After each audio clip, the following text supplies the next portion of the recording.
Let's get to know Sam. Last TV show you binged? Oh, I have no idea. I don't watch that much TV. Favourite radio station? Probably The Sound. Favourite music genre? I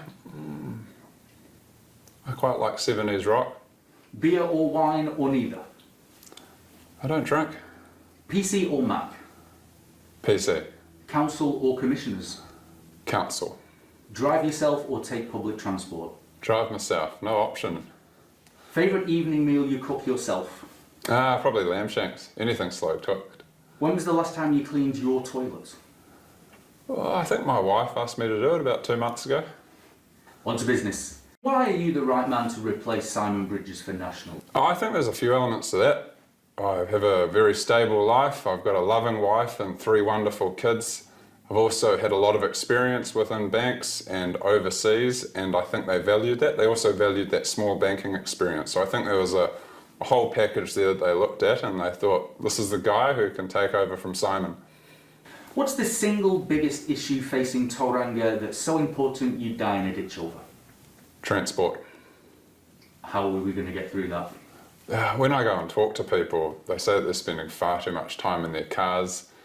They don't get to spend enough time with their families. It's holding up businesses. We've got a big port here, the biggest by volume in the country, and it's adding significant constraints along the chain. So what's the solution then? Can we afford to just keep building roads, or where's the line? We need to look at what comes into our city and what it's feeding, and a lot of that is around the port. We've committed to rebuilding Takatumu Northern Link. That was cancelled by Labour. National will do that stage 2, 1 and 2 up to Omokaroa.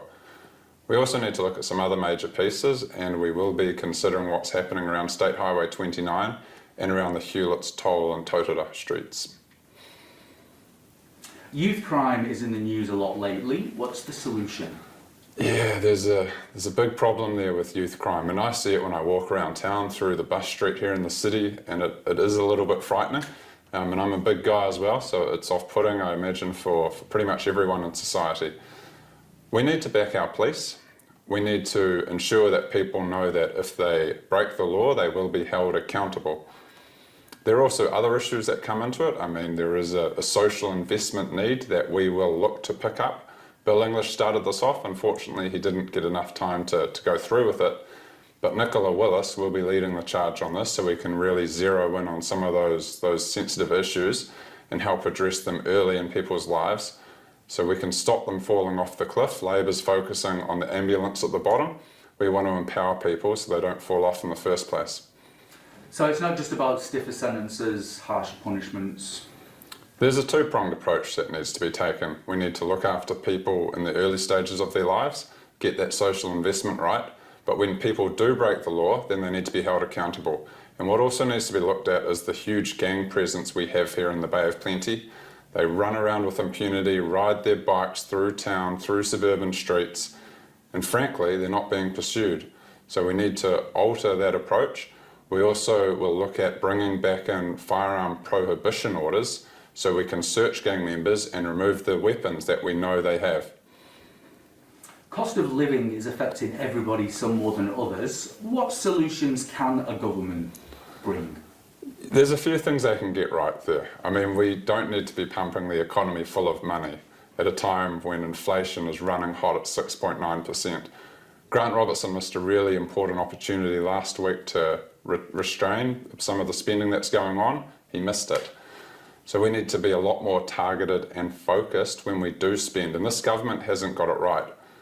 Spending's increased 68% since they came to power. That's operating spending. And I can tell you what, we're certainly not getting 68% better outcomes. In fact, almost across the board, outcomes are worse. Do you agree with the government's COVID policies and how they've handled it? The government had a good 2020. I mean, everyone thinks that. But from there, things went downhill for them. And they were slow to get the health workers we needed into the country. They were poor around their frameworks. They didn't communicate them well. They weren't agile. And in effect, we were going into lockdown when we didn't need to. We could have got vaccines in earlier. We could have got rat tests in earlier.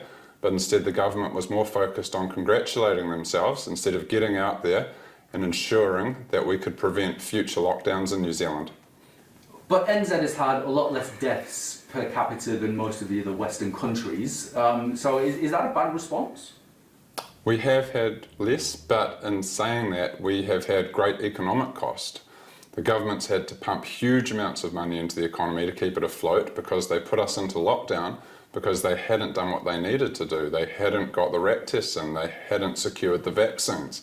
A lot of that was avoidable, and as a result of the economic losses that we have incurred, we will be able to spend less on social services, and that is going to have a real life impact on people in New Zealand. If elected, what's the first thing you do for Tauranga? First thing I do would be to thank the people for voting me in. Put a lot of faith in people here. I've been knocking on doors hard, visiting businesses, so I would want to say thank you to them for that. And then I would fulfill my promise to ensure that I will work incredibly hard for them here in Tauranga and down in Wellington. Tell us about yourself in 60 seconds or less. I'm a nice guy, I'm a family man, I enjoy hanging out with my mates, I enjoy reading, kicking back, watching a bit of sport. If I can get out of the house and go surfing, that makes me very, very happy. I feel at peace when I'm out there in the water. Apart from that, I just like to talk to people. And what about your background as far as becoming an MP? So what skills and experience have you picked up along your career, your life, that makes you the right fit for this? I've always had a real passion in politics, and I always want to help improve society.